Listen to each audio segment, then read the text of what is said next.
It's a God's లా. దేవుని పట్ల నమ్మకంగా బ్రతకకపోయామనుకోండి, దేవుడు ఏం చేస్తాడు అంటే, నమ్మకంగా లేని మనుషులను దేవుడు దూరం చేస్తాడు. ఎంతవరకు అన్నప్పుడు పాతాళం వరకు పంపుతాడండి. ఎవరిని? నమ్మకంగా లేని మనుషుల్ని. ఏంటి నమ్మకం? మనం ఏ విషయంలో నమ్మకం ఉండాలి అని మనం ఆలోచిస్తేనండి, దేవుడు బైబిల్లో మాట రాయించారు. ఆ మాట మనం చూడగలిగితే లూకా గారు రాసిన సువార్త 16వ అధ్యాయము 10, 11, 12 వచనాలు చూద్దామండి. మిక్కిలి కొంచెంలో నమ్మకముగా ఉండువాడు ఎక్కువలోనూ నమ్మకంగా ఉండును. మిక్కిలి కొంచెములో అన్యాయముగా ఉండువాడు ఎక్కువలోనూ అన్యాయంగా ఉంటాడటండి. అర్థమవుతుందండి మీకు? మిక్కిలి కొంచెంలో నమ్మకంగా ఉన్నాడు అనుకోండి, ఎక్కువ ఇచ్చినా సరే నమ్మకంగానే ఉంటాడు అతను. ఏమండి, ఎవరికైనా మన ఏటీఎం కార్డు ఇచ్చి డబ్బులు తీసుకురా అని పంపమనుకోండి, ఒక 1000 తీసుకురా అని పంపం, అందులో 2000 ఉన్నాయి. ఒక 1000 అతను ఒక 500 అతను తీసేసుకుని 1000 తీసుకొచ్చాడు, మనకు తెలియదా? మనకు తెలుస్తుంది. ఏంటి ఇలా చేశాడన్నప్పుడు 1,00,000 రూపాయలు తీసుకురామని పంపగలమా? మిక్కిలి కొంచెంలో నమ్మకంగా,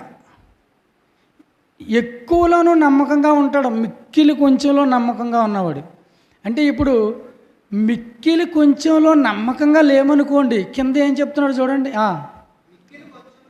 మిక్కిలి కొంచెంలో అన్యాయంగా ఉండువాడు ఎక్కువలోనూ అన్యాయంగా ఉంటాడు. కాబట్టి మీరు అన్యాయపు సిరి విషయంలో నమ్మకముగా ఉండని ఎడల సత్యము అనే ఈ ధనాన్ని ఎవరు మీ వశం చెయ్యను అన్నాడు. చూసారండి? అంటే మిక్కిలి కొంచెంలో నమ్మకంగా లేని ఎడల అన్యాయంగా కనుక నువ్వు ఉంటే ఈ సత్యం అనే ఈ వాక్యాన్ని నీకు ఎవరిస్తారో అని అడుగుతున్నాడండి. ఎవరిని అడుగుతున్నాడో? మనల్ని. మీరు అన్నాడు. చూసారు అక్కడ ఏమన్నాడో? మీరు. చదువుతాముడు మళ్ళా. కాబట్టి మీరు అన్నాడు. ఎవరండి? కాబట్టి మీరు అన్యాయపు సిరి విషయంలో నమ్మకంగా ఉండని ఎడల సత్యము అనే ఈ ధనాన్ని ఎవడు మీకు ఇస్తాడో నేను ఇవ్వను అంటున్నాడు. చూడండి దేవుడు. అంటే దేవుడు ఈ వాక్యాన్ని కనుక మనకి ఇవ్వాలి అంటే, ఈ దేవుడు ఈ వాక్యాన్ని మన జీవితాల్లో ఇవ్వాలి అంటే మనం దేని విషయంలో నమ్మకంగా ఉండాలటండి? అన్యాయపు సిరి విషయంలో నమ్మకంగా ఉండాలట. అన్యాయపు సిరి అంటే ఏంటి అసలు? అన్యాయపు సిరి అంటే ఏంటండి? మీ సొమ్ము నాకు కొద్దిగా ఇచ్చారనుకోండి, నేను దాన్ని వాడేసుకున్నాను అనుకోండి, అది అన్యాయపు సిరా? కాదు. మీరు ఇచ్చింది కష్టపడిన కష్టార్థమే కదా. మరి అన్యాయపు సిరి అంటే ఏంటి? మళ్ళా చదవండి 11వ వచనం. కాబట్టి మీరు అన్యాయపు సిరి విషయంలో నమ్మకంగా ఉండని ఎడల సత్యము అనే ఈ ధనాన్ని ఎవరు మీ వశం చేస్తాడో? 12వ వచనం. మీరు పరుల సొమ్ము విషయంలో నమ్మకంగా ఉండని ఎడల మీ సొంతమైనది మీకు ఎవడిచ్చును అంటున్నాడు. మీ సొంతది ఏంటి అసలు? మీ సొంతది ఏంటి? పరుల సొమ్ము ఏంటి? అన్యాయపు సిరి ఏంటి? అర్థమవుతుందండి ఈ మాటల్లో భావం? ఇటు వాక్యం నేర్చుకునేటప్పుడు దానిలో ఉన్న భావాన్ని గ్రహించుకోవాలి. నేను ఎన్నోసార్లు చెబుతూ ఉంటాను ఏంటంటే, పిల్లలకి ఒక ముద్ద అన్నం పెట్టినప్పుడు దాంట్లోని బలాన్ని వాళ్ళు గ్రహించుకోవాలి, సారం. అలా కాకుండా తిన్నమ్మటనే వెళ్ళిపోతున్నాడు అనుకోండి, తింటం వెళ్ళడం ఏం ప్రయోజనం, ఏం బలం వస్తుంది? ఎన్ని హార్లిక్స్లు పట్టిస్తే ఉపయోగం ఉంటుంది, ఎంత సెర్లాక్లు పట్టిస్తే ఎన్ని పట్టిస్తే ఏం ప్రయోజనం ఉండదు. అలాగే వాక్యాన్ని మనం దానిలో ఉన్న సారాన్ని గ్రహించామనుకోండి, అప్పుడు నీకు శక్తి వస్తుంది, అప్పుడు బలం వస్తుంది, అప్పుడు నిలకడగా నిలబడగలం. ఇప్పుడు మిక్కిలి కొంచెంలో నమ్మకంగా ఉంటే ఎక్కువలోనూ నమ్మకంగా ఉంటాడు. అలాగే అన్యాయపు సిరి విషయంలో నమ్మకంగా ఉండని ఎడల సత్యం అనే ధనాన్ని నీకు అసలు ఎవడిస్తాడని అడుగుతున్నాడు. నేను ఇవ్వను అన్నట్లుగా మాట్లాడు. చూడండి, ఎవడిస్తాడరా నీకు అన్నామనుకోండి, ఇస్తామనా ఇవ్వమనా? ఇవ్వను అని అంటే నీకు ధనాన్ని ఇవ్వను అంటున్నాడు. అంటే సత్యం అనే ధనం కనుక మన దగ్గర లేదనుకోండి, సత్యం అనే ఈ ధనాన్ని మనం సంపాదించలేదనుకోండి, మనం పరలోకం వెళ్ళం. తెలుసండి, వాక్యం రాబోని వెళ్ళిపోతానండి నేను పరలోకం అన్నారు అనుకోండి, అది మన భ్రమ. సత్యం అనే ధనం లేకుండా మనం పరలోకం వెళ్ళడం అసాధ్యం. ఎలాగో చెప్పమంటారా? మనం కువైట్ వెళ్ళాలి, లేక అమెరికా వెళ్ళాలి. కువైట్ అమెరికా వెళ్ళాలంటే టికెట్టు ఎంత ఉంటుందండి ఖరీదు? కువైట్ అయితే 20,000 10,000 ఆ స్టేజ్ని బట్టి ఉంటాయి. అలా అమెరికా అయితే ఇంకా ఎక్కువ ఉంటుంది. అక్కడికి వెళ్ళాలంటే మనం ఏం సంపాదించాలి? ధనం సంపాదించాలి. ఏమక్కర్లేదు, దుత్తిని వెళ్ళిపో అమెరికా వెళ్ళే ఫ్లైట్ ఎక్కేస్తానంటావా? అంటే ఒక అమెరికా, ఈ భూలోకంలో ఒక అమెరికా కానీ, ఒక రష్యా కానీ, అలాగే ఒక దుబాయ్ కానీ, ఒక కువైట్ కానీ, ఒక మస్కట్ కానీ, ఎక్కడికి వెళ్ళాలన్నా నీకు ధనం కావాలి. ఆ ధనాన్ని నువ్వు సంపాదించాలని నీకు తెలిసినప్పుడు పరలోకానికి వెళ్ళాలి. ఇప్పుడు ఒక లోకం విడిచి మరో లోకానికి వెళ్ళాలి. అప్పుడు నీకు ఏం కావాలి? ధనం కావాలి. ఆ ధనం ఏంటన్నప్పుడు సత్యం. మీకు భూమి మీద ఉన్న ఒక దేశంలో ఉన్న కరెన్సీకి రూబుల్ అంటారు, ఒక దేశంలో ఉన్న కరెన్సీ రూపాయి అంటారు, ఒక దేశంలో ఉన్నాయి, ఇలాగా ఎన్నో మాటలు ఉన్నాయి అన్నీ. అలాగే నీకు అక్కడికి వెళ్ళడానికి ఏం కావాలట? సత్యం అనే ధనం కావాలటండి. సత్యం అనే ధనం ఎలా వస్తుంది అన్నప్పుడు నీకు దేవుడిచ్చిన ఈ అన్యాయపు సిరిని, దేవుడు నీకు ఇచ్చిన ఈ సిరిని నువ్వు మళ్ళా దేవుడి కట్టుకెళ్ళి ఇస్తే, దేవుని కోసం నువ్వు ఖర్చు పెడితే, అప్పుడు ఆ ధనం ఆయన తీసుకుని నీకు సత్యం అనే ధనం ఇస్తాడు. అలా కాకుండా దేవుడు నీకు కొంత ఇస్తుంటాడు. నీ నమ్మకం ఎంత ఉందని చూడడానికి కొంత ఇస్తుంటాడు. 1,00,000 రూపాయలు డాక్టర్ వచ్చింది అనుకోండి, 1,00,000 రూపాయలు డాక్టర్ వచ్చింది, వచ్చిన వెంటనే ఒక 20,000 పట్టుకెళ్ళి పిల్లకి సూత్రం, పిల్లోడికి ఉంగరం, మనకి చీర, ఏమండి నాకు ప్యాంటు షర్ట్ ఇలా తెచ్చేసుకుని ఆఖరిని 10వ పరకో దేవుడికి పాడేసామనుకోండి, ఒక 1,000 రూపాయలు ఇచ్చాం దేవుడికి. అప్పుడు నీకు ఎంత అవుతుంది? నీకు ఏమొస్తుంది చెప్పండి? మీకు బాగా అర్థమవుతుంది చెప్తాను. ఇప్పుడు అమెరికా వెళ్ళాం మనం. అమెరికా వెళ్తే ఇక్కడ ₹1 సుమారుగా ₹70 అక్కడ. నువ్వు ఇక్కడ ఒక ₹2 ఎట్టి టీ తాగాలనుకో, ₹10 కదండి ఇక్కడ టీ. అక్కడికి వెళ్ళిన తర్వాత టీ తాగాలనుకో 10 డబ్బీలు 700 ఉండాలి నీకు అక్కడ. ఇక్కడ ఈ భారతదేశంలో నువ్వు ఎంత సంపాదించాలి? ఒక టీ తాగడానికి ₹700 సంపాదించుకుని ఆ జేబులో పెట్టుకుని అక్కడికి వెళ్ళిన తర్వాత ఒక టీ తాగితే 700 అవుతుంది. అర్థమవుతుందా? మరి నువ్వు పలావ్ తినాలి, భోజనం చేయాలి, అక్కడ బట్టలు కొనుక్కోవాలి, నివసించాలి, ఇల్లు అద్దె కట్టాలి, ఎంత సంపాదించాలి? అంటే నువ్వు సత్యం అనే ధనాన్ని మార్చుకోవాలంటే నీ రూపాయి విలువ బాగా తక్కువ. నీ రూపాయి విలువ బాగా తక్కువ. మరి ఆ రూపాయి విలువ బాగా ఎక్కువ. నువ్వెంత సంపాదించాలి? భేద విధవరాలు తెలుసు కదండి మీకు. ఇక్కడ దేవుడు కూడా ఎలా లెక్క కడతాడంటే పర్సంటేజు, నువ్వు ఎంత ఇచ్చావన్నది కట్టడు. నువ్వు లేమిలో ఉన్నది ఎంత ఇచ్చావు, నువ్వు ఉన్నప్పుడు ఎంత ఇచ్చావు, దాన్ని చూసి ఆయన టాలీ చేస్తాడు. భేద విధవరాలు తెలుసు కదండి మనకు, అందరికీ తెలుసు కదా. ఆ భేద విధవరాలు అటండి, అందరూ తనకు కలిగిన సమృద్ధిలో నుంచి కొంత ఇస్తున్నాడు దేవుడికి. అప్పుడు ఆ భేద విధవరాలు వెళ్ళిందండి, దేవుడి సన్నిధికి వెళ్ళింది, చూసింది. ఆ దేవుడు ఉండి చూసింది, దేవుడు అంక చూసింది. దేవుడు అంక చూసేసరికి ఆమెకు మతిపోయి ఇంటికి వెళ్తే నాకు ఏముంది, ఏం పోయింది, నేను ఎలా బ్రతకాలని అనుకోలేదు. ఇక తీసిందండి, 2 కాసులు వేసేసిందండి. ఇంక సాయంత్రం ఉందా, తిండి ఉందా లేదా ఇంకా ఆలోచించలేదు. అప్పుడు యేసు ప్రభు చూసి అంటున్నాడు, ఇక్కడ ఉన్న వాళ్ళందరూ తనకు ఉన్న దాంట్లో తన శక్తి కొలది ఇచ్చారు. ఆమె లేమిలో జీవనాన్ని మొత్తం వేసేసింది, ఆమె ఎక్కువిచ్చింది అన్నాడండి. ఆమె ఎక్కువిచ్చిందంటే ఆమెకి ఎంత ఇస్తాడు దేవుడు? ఎక్కువ ఇస్తాడు. నీకు అసలు అమెరికా వెళ్ళడానికి టిక్కెట్కి సంపాదించడానికి మన జీవితం ఎంతకాలం చూడండి, 1,00,000 రూపాయలు అవుద్ది. 1,00,000 సంపాదించడానికి ఎంత కష్టపడాలండి? మరి పరలోకానికి వెళ్ళాలంటే ఎంత కష్టపడాలి ఏంటి? మనం ఏం చేస్తాం తెలుసా? లేవండి, నా దగ్గర లేవండి, అప్పులకే సరిపోయినాయండి, దానికే సరిపోయినాయండి అంటాం. అసలు నువ్వు ఎలా ప్రవర్తిస్తావో నీ ప్రవర్తనకి పరీక్ష అది. మరి అన్యాయపు సిరి అన్నాడు కదా, ఈ అన్యాయపు సిరిని నేనెందుకు తీసుకుంటానండి, నాకేముంది, నీ కష్టార్జితం అంటావా? అసలు నీ కష్టార్జితమే అన్యాయం. అర్థమవుతుందండి? అసలు రూపాయి అంటేనే అన్యాయం. ఎలా అన్యాయం తెలుసండి? ఆ రూపాయి నిన్ను నాశనం చేద్ది. లేనప్పుడు దేవుడికి నేను డబ్బులు వచ్చిన తర్వాత ఒక 1,000 రూపాయలు ఇట్టి అది చేద్దాం ఇది చేద్దాం, 10,000 ఇట్టి ఇది కొందాం అది కొందాం అనుకుంటా. తీరా 1,00,000 రూపాయలు ఏ డాక్టర్ చేతిలో పడి అనుకోండి, అప్పుడేమనుకుంటావు? 10,000 ఇచ్చేయాలంటావా? ఒక 1,000 తగ్గిస్తే బాగుండు కదా. ముందేమనుకున్నావు? నీ జీవితాన్ని అన్యాయం చేసేది రూపాయి.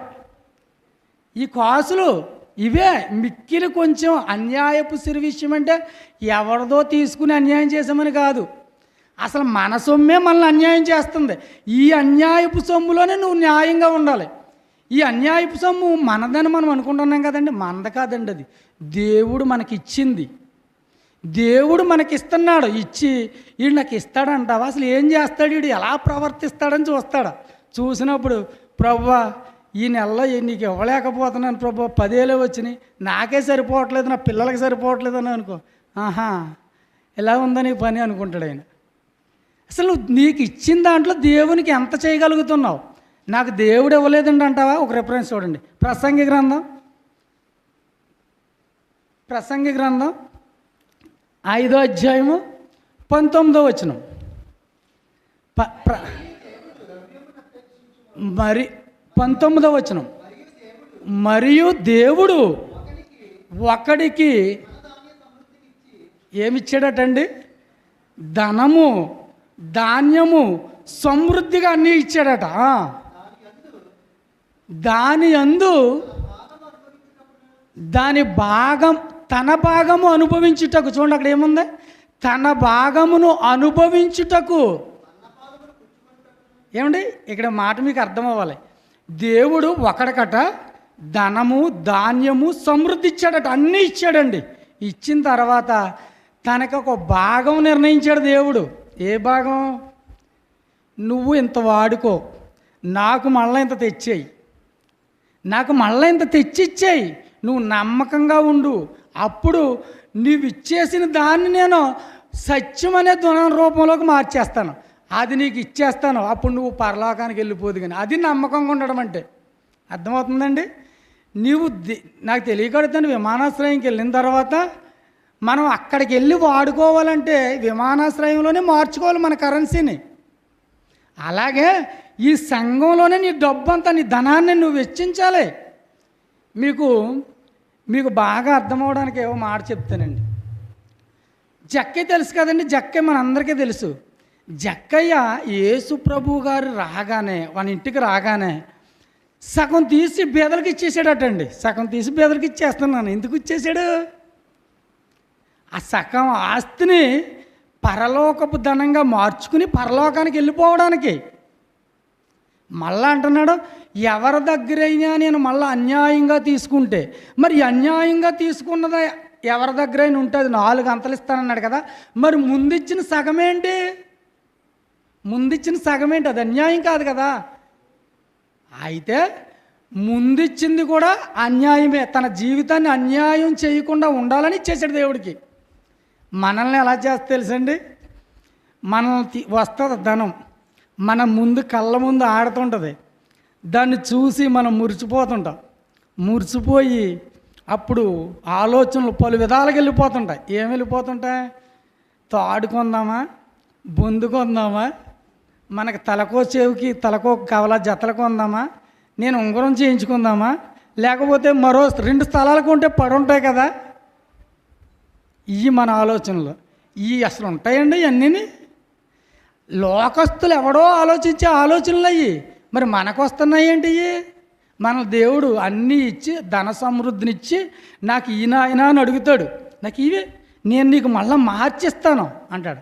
మనం అనుకుంటాం దేవుడికి ఇచ్చేస్తే నా బతుకెలాగా, నా బ్రతికెలాగా, చాలా అప్పులు ఉన్నాయి కదా, చాలా బాధలు ఉన్నాయి కదా, పండగ వస్తుంది కదా. చూసారా ఏమండి అక్కడండి కింద మాటలోకి వచ్చేసరికి అటండి, ఒకడికి ధనము ధాన్యము సమృద్ధి అనుగ్రహించేసి దాని యందు తన భాగము, ఇక్కడ చూసారు, తన భాగము అనుభవించుటకు, అన్నపానములు పుచ్చుకోవడానికి, తన కష్టార్జితమందు సంతోషించుటకును వీలు గనక కలుగు చేసాడనుకో, నువ్వు తినడానికే, నీ భాగం అనుభవించడానికే నీకు వీలు కలుగు చేసిన ఎడల అతనికి ఆ స్థితి దేవుని ఆశీర్వాదం వలన కలిగింది అని అనుకోవాలి. అంటే నువ్వు కరెక్ట్గా వాడుకుని నీ భాగాన్ని నువ్వు అనుభవించి నువ్వు దేవునిలో ఉంటున్నావంటే ఆ స్థితి దేవుడు కలుగు చేశాడని. 6వ అధ్యాయము 1-2 వచనాలు చదవండి. సూర్యుడి కింద దురవస్థ ఒకటి కనబడుతుంది నాకు అన్నాడండి. అది మనుషుల కాడ బాగా ఎక్కువ మందికి కలుగుతుందంట. విశేషం అంటే బాగా ఎక్కువ మందికి కలిగేది ఏంటంటే దురవస్థ.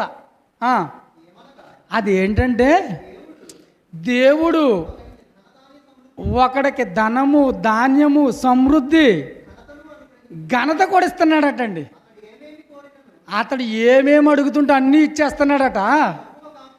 ఏమి తక్కువ కాకుండా అన్నీ ఇస్తున్నాడు. మనం కూడా అడుగుతాం కదండి, ప్రభువా పిల్లకి మంచి సంబంధం, అలాగే ఒక మంచి ఇల్లు, 3 పిల్లలు ఉన్నారు, కనీసం 2 స్థలాలు, ఇలా అడుగుతుంటాం కదండి.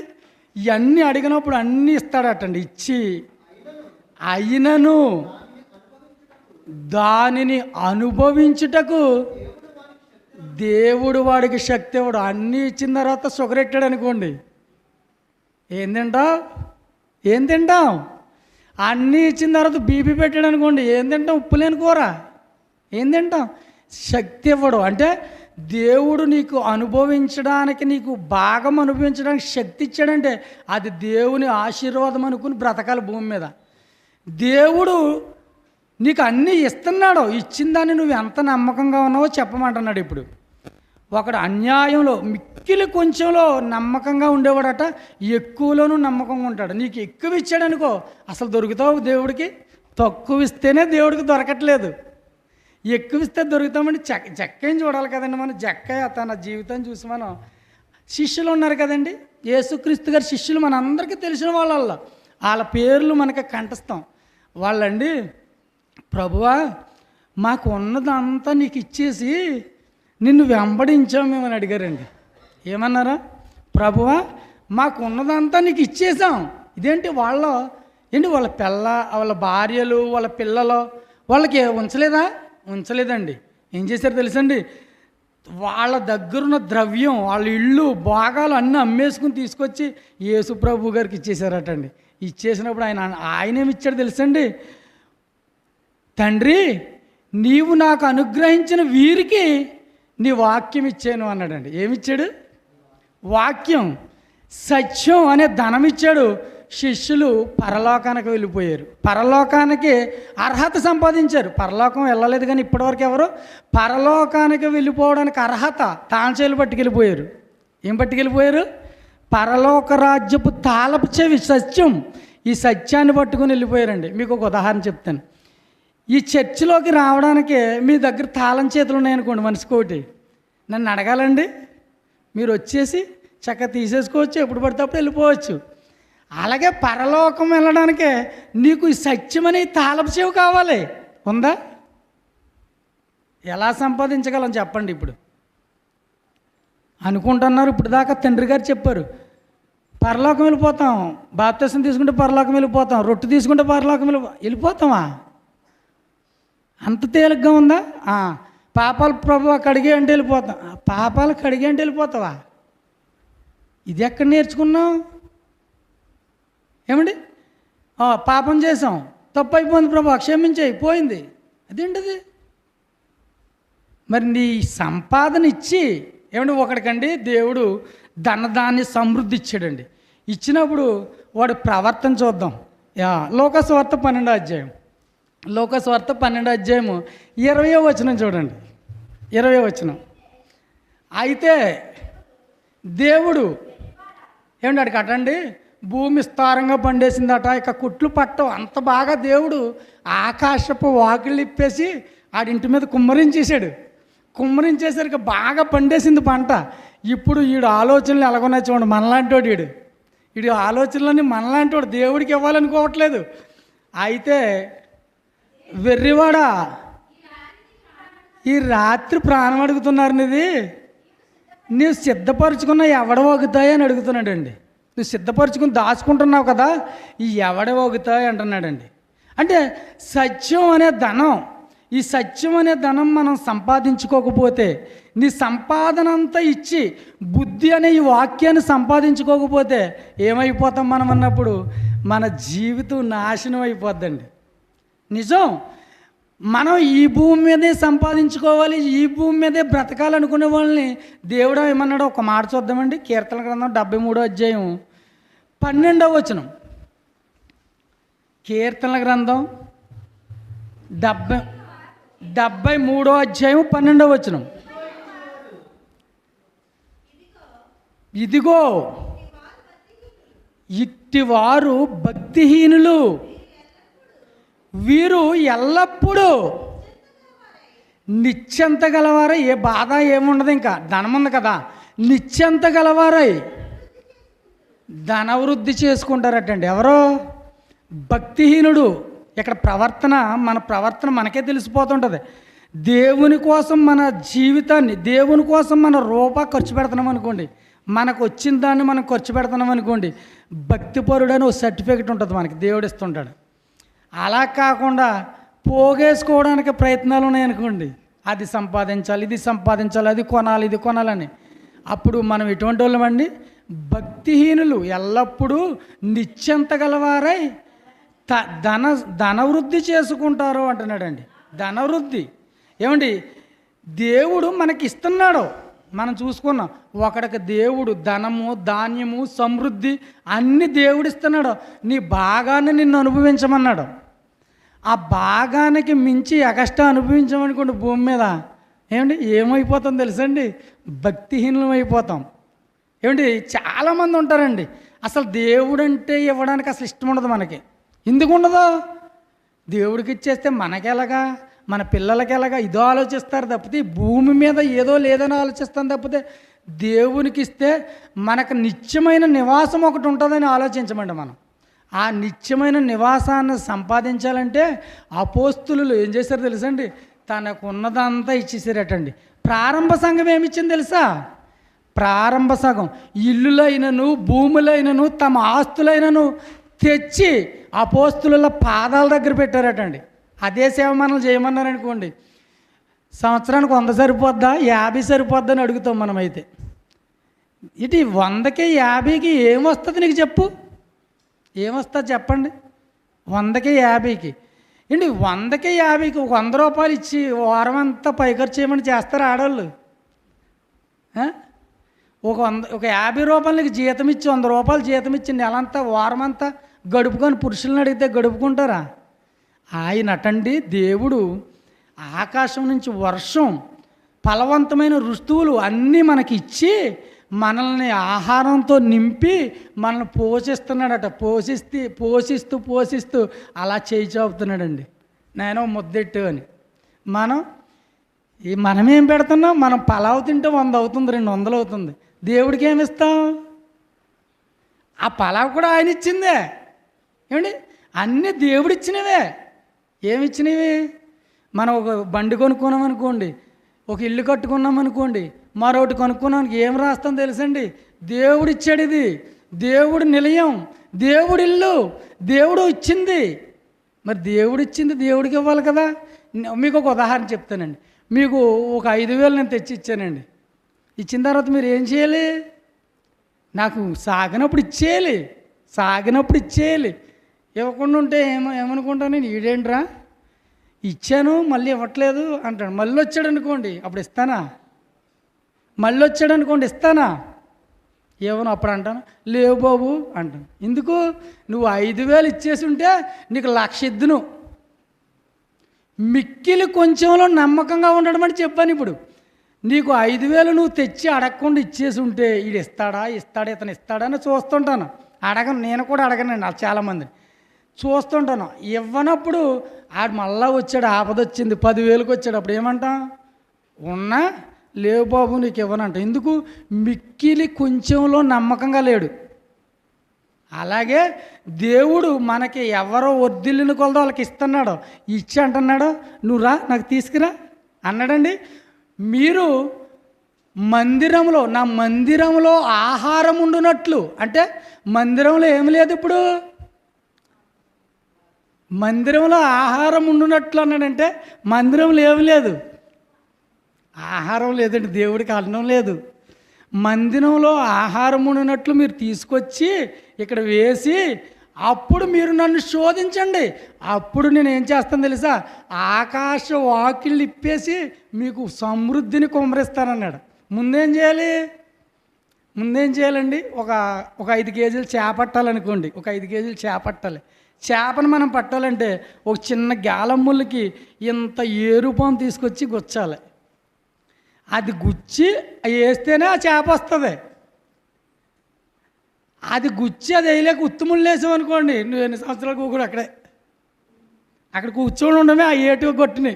ఎన్ని సంవత్సరాలు కూర్చో ఒక్క చేప రాదు నీ జీవితానికి.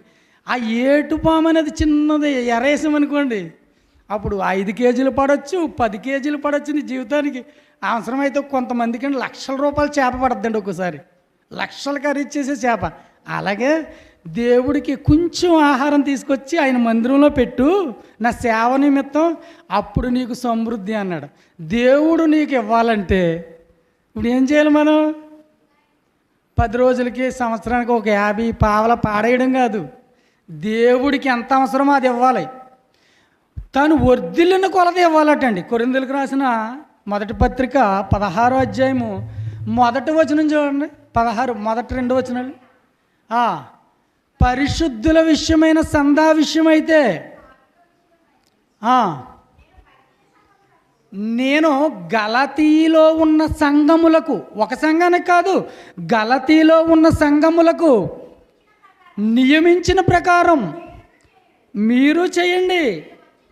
నేను వచ్చినప్పుడు, అంటే నీకు అవసరం వచ్చినప్పుడు, దేవుని పని అవసరం వచ్చినప్పుడు సందాల గట్ట పోజేయకోకుండా ప్రతి ఆదివారమున మీలో ప్రతివాడును తాను వర్ధిల్లిన కొలది అన్నాడు. చూసారు అక్కడ, తాను వర్ధిల్లిన కొలది తన యొద్ద కొంత సొమ్ము నిలవ చేయాలటండి. అంటే ప్రతి ఆదివారమున తాను వర్ధిల్లిన కొలది. ఈ మాటగా మీకు వివరం చెప్తానండి, అర్థం చెప్తాను. వాక్యం చెప్పేవారట పూర్వకాలంలో ఉన్న భక్తులు, దానికి అర్థం చెప్పేవారు. అర్థం చెప్పకుండా చదువుకుని వెళ్ళిపోతే ఏమర్థమవుతుంది? పాత నిబంధన కాలంలో ఇశ్రాయేలీలకి 10వ వంతు ఇచ్చేవాడు. ఒక వారంలో ఒక 2,000 సంపాదించాడు అనుకోండి, వారంలో ఒక 5,000 సంపాదించాడు అనుకోండి, 10వ వంతు ఎంత ఇవ్వాలి దేవుడికి? అప్పుడు మందిరానికి 500 ఇవ్వాలి. అంటే 5,000 సంపాదించినోడు 500, 2,000 సంపాదించినోడు 200. అర్థమవుతుంది కదండి. అయితే ఈ తీసుకుని వచ్చి ఆయనకి ఇవ్వాలి, అప్పుడు అడగాలి. ఆయన మళ్ళీ విస్తారంగా ఇస్తూ ఉండేవాడు. మనల్ని అన్నాడు, శాస్త్రులు పరిసయ్యులు వాళ్ళ నీతిది, మరి నువ్వేమి ఇవ్వాలి? నువ్వెంత ఇవ్వాలి? నువ్వు అంతకు మించి ఇవ్వాలి అన్నాడు. మరి మనం అలా ఇస్తామండి? అదే మనం అలా ఇవ్వగలుగుతున్నాం దేవుడికి. అలా గనక ఇచ్చామంటేనండి పరలోకానికి దగ్గరవుతున్నామని అర్థం. పరలోక ధనం నువ్వు మార్చుకుంటున్నావు అని అర్థం. తిమోతికి రాసిన మొదటి పత్రిక 6వ అధ్యాయం, తిమోతి గారు రాసిన మొదటి పత్రిక 6వ అధ్యాయం 17వ వచనం, 18వ వచనం, 19వ వచనం చదువుదాం. ఈ లోకంలో ధనవంతులు, దేవుడు ఇచ్చాడు కదా ధనం, యెహోవాయందు ధనవంతులైన వారు గర్వపోతులు కాక, గర్విష్ఠులు కాక, ఉంది కదా నా కానీ గర్వంతో విర్రవేగక, ఇది ఏ స్థిరమైన ధనం అటండి? ఇది అస్థిరం, ఉపయోగకరం లేని ధనం ఇది. అస్థిరమైన ధనమునందు నమ్మకం పెట్టుకోకండి, ఇది నిన్నేమి బాగు చేయదు. ఇది నమ్మిక ఉంచక సుఖముగా అనుభవించుటకు ఏంటి ఏం దయచేస్తున్నాడటండి దేవుడు. నువ్వు దీని అందు నువ్వు నమ్మిక పెట్టుకోకు, సుఖముగా నువ్వు అనుభవించడానికి సమస్తాన్ని ధారాళంగా దయచేస్తున్నాడు దేవుడు. అలాంటి దేవుని అందే నమ్మకంగా ఉంచుకోండి. ఆజ్ఞటండి అది. ఏది? దేవుని యందు నమ్మకంగా ఉండండి. సుఖంగా అన్న మాటకు అర్థం చెప్పమంటారా ఏంటి? ఆరోగ్యం బాగాలేదనుకో, హాస్పిటల్కి వెళ్ళిపోయామనుకోండి, నీ రోగం పోదు 10 లక్షలు అన్నాడు అనుకోండి డాక్టర్, అది ఏం లేనట్టు, సుఖం లేదు, అనారోగ్యం వచ్చింది. మనకి ఎవరికైనా ఎటువంటివి ఉంటున్నాయండి? లేదు. ఆ సుఖముగా ఉండునట్లు దేవుడు సుఖమును అనుగ్రహిస్తున్నాడట. కిందకి చదువుతాము. వారు వాస్తవమైన జీవము కొరకు వాస్తవమైన జీవం సంపాదించుకొని నిమిత్తము రాబోవు కాలం, పరలోకానికి వెళ్ళిపోవాలి కదా, ఆ కాలానికి మంచి పునాది తమ కొరకు వేసుకొనుచు మేలు చేయువారును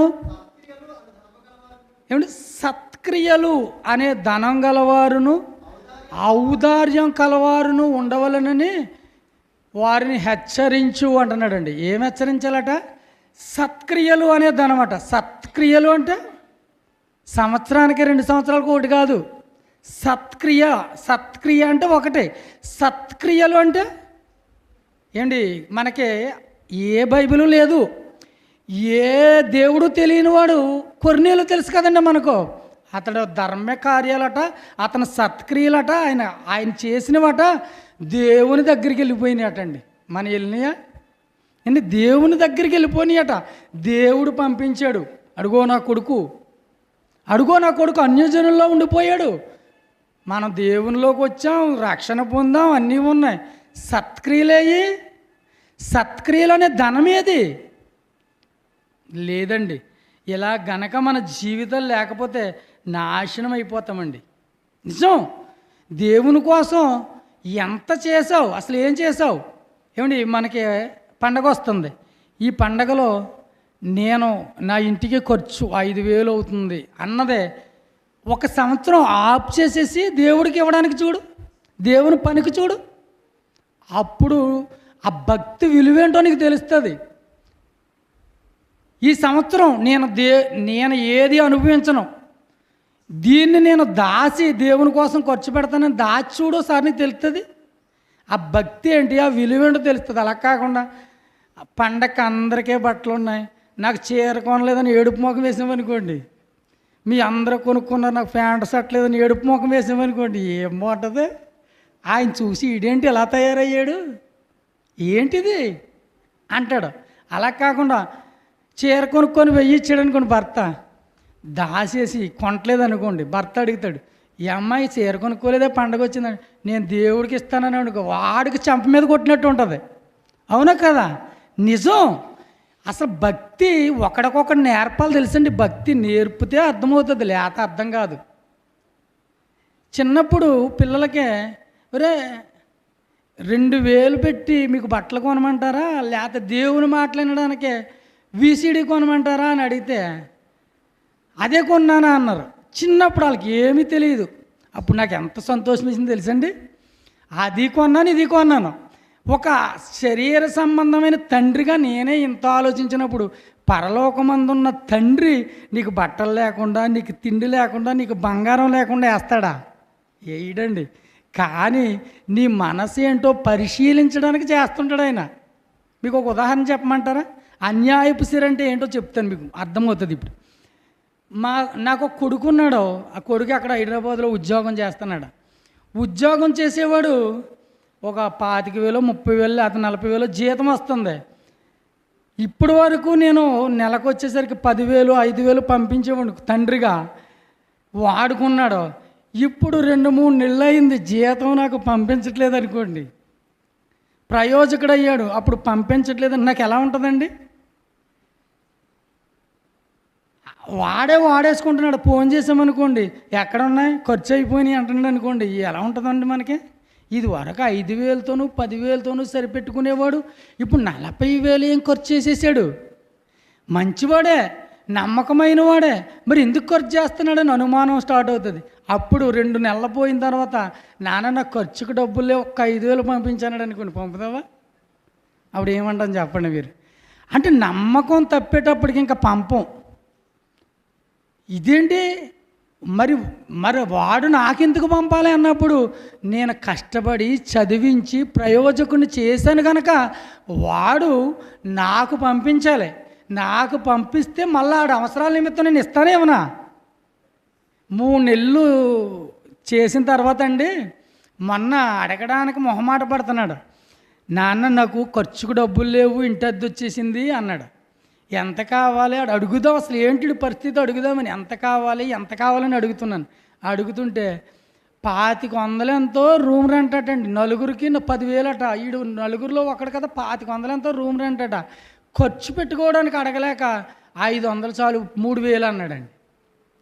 3,000 అంటే అప్పుడు తండ్రిగా నేనేం చేశాను తెలుసండి, సూర్యచంద్రమే పక్కన ఉన్నాడు, 4,000 పంపించడానికి అన్నాను.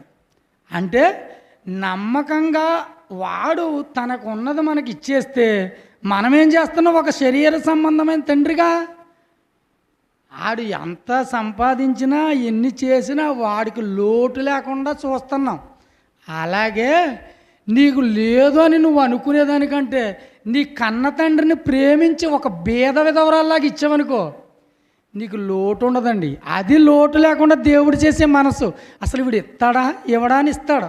దావీదుకి ఎంత ఇచ్చాడు తెలుసండి దేవుడు? దావీదు గారు తెలుసు కదా మనకి, చాలా ఇచ్చాడండి ఆస్తి. ఇచ్చిన దావీదు గారు దానికి మించి ఇచ్చాడు ఆయనకి. దినవృత్తాంతాలు 2వ గ్రంథం, క్షమించండి, 1వ గ్రంథంలో మాట ఉంటుంది చూడండి. దినవృత్తాంతాలు 1వ గ్రంథము 29వ అధ్యాయం, చివరో అధ్యాయం చూడండి, 15వ వచనం ముగించుకుందాం.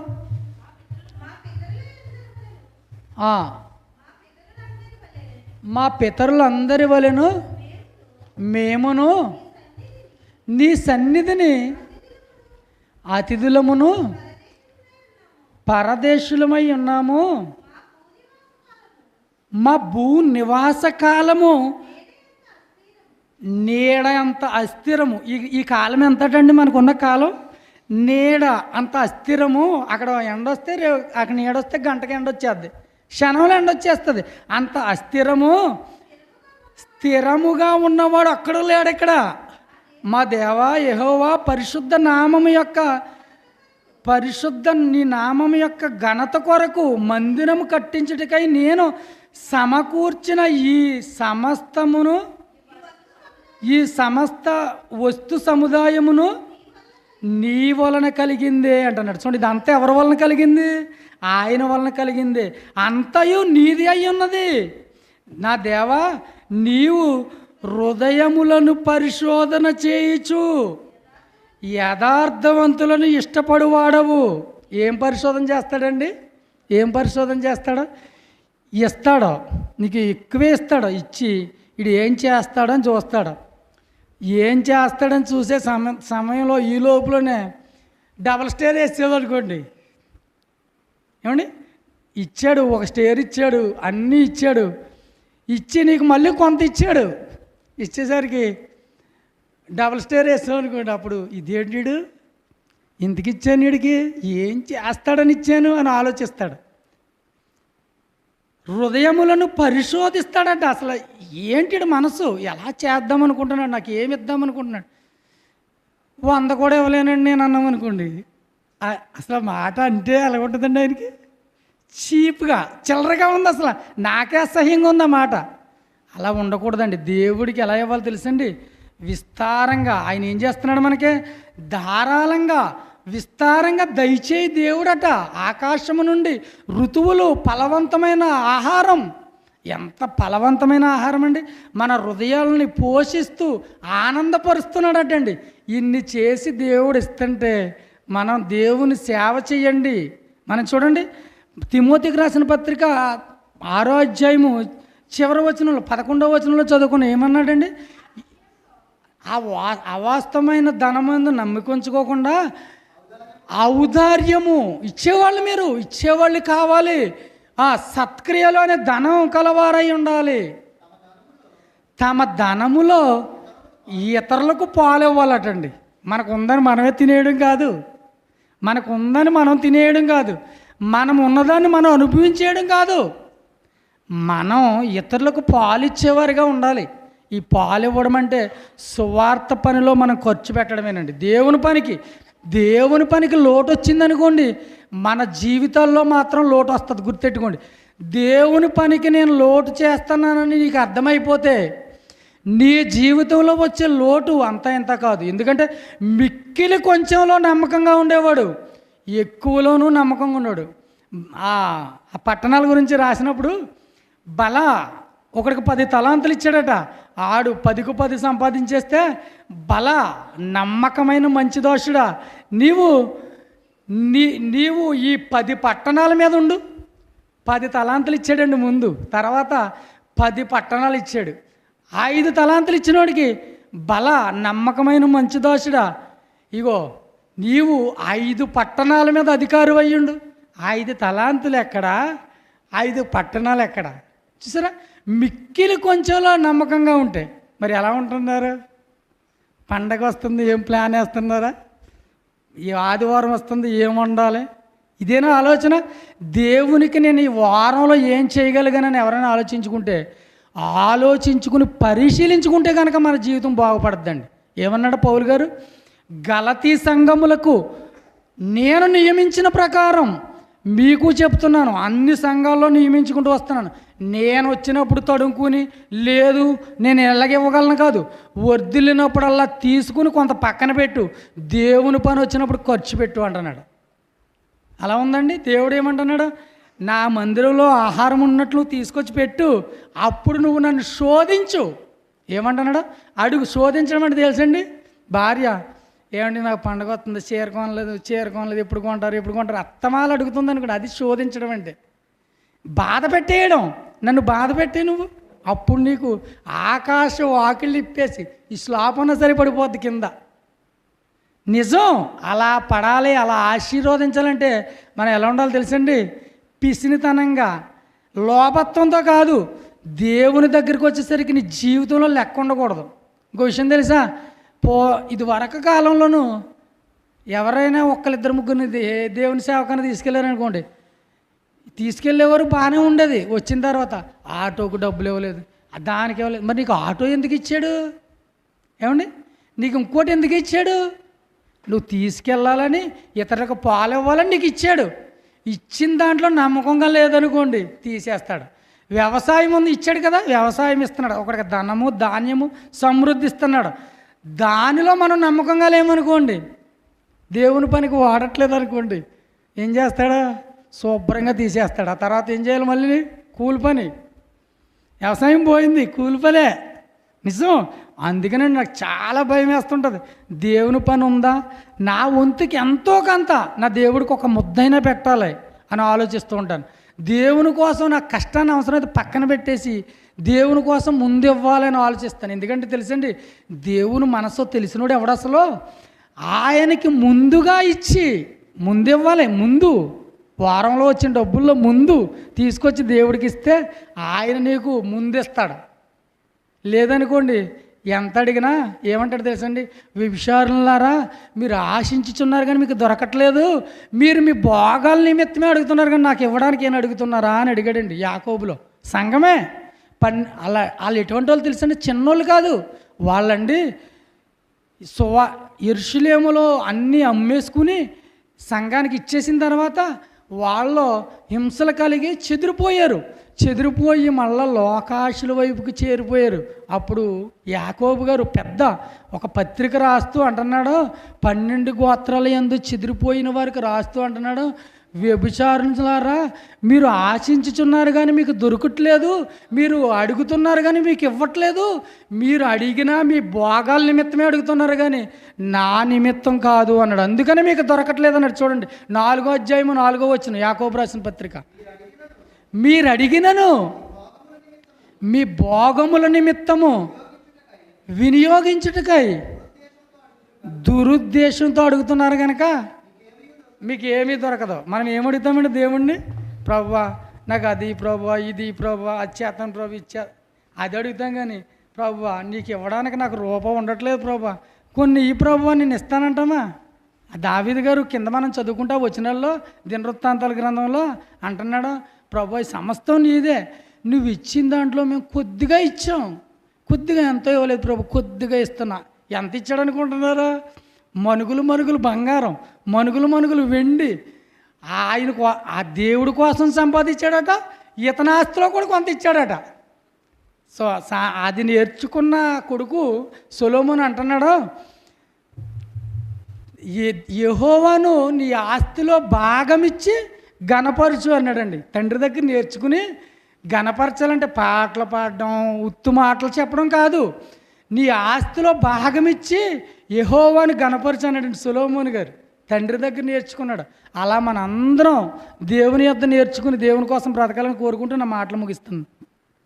మహాపరిశుద్ధుడైన తండ్రి, మీ ఘనమైన పరిశుద్ధమైన నామానికి వందనాలనైనా. నీ మాటలు తండ్రి ఇప్పటి వరకునైనా వివరించాం. నీ మాటల ప్రకారంగా మా అందరి జీవితాలు ఉండడానికి మీరే సహాయం అనుగ్రహించమని మా ప్రభువును ప్రియ రక్షకుడు అయిన యేసు ప్రభు గారి పేరు ఈ ప్రార్థన సమర్పిస్తున్నాం తండ్రి, ఆమేన్. ఇది కోరుకున్నాడు దేవుడు, దాన ధర్మాలిస్తే భక్తుడు. యేసు దేవాలయం కానుక పెట్టెలో ఒక పేద విధవరాలు 2 రాగి నాణెములు వేయటం చూశాడు. ఈ భక్తి చూస్తాడు దేవుడు, ఉన్నవన్నీ ఇస్తే భక్తుడు. ఈ పేద విధవరాలు అందరికంటే ఎక్కువ కానుక వేసింది. అయితే అందరూ వారికి కలిగి ఉన్న సమృద్ధిలో నుండి కొద్దిగా ఇచ్చారు. కానీ ఈ పేద విధవరాలు తన పేదరికంలో నుండి తనకు కలిగినదంతా వేసింది.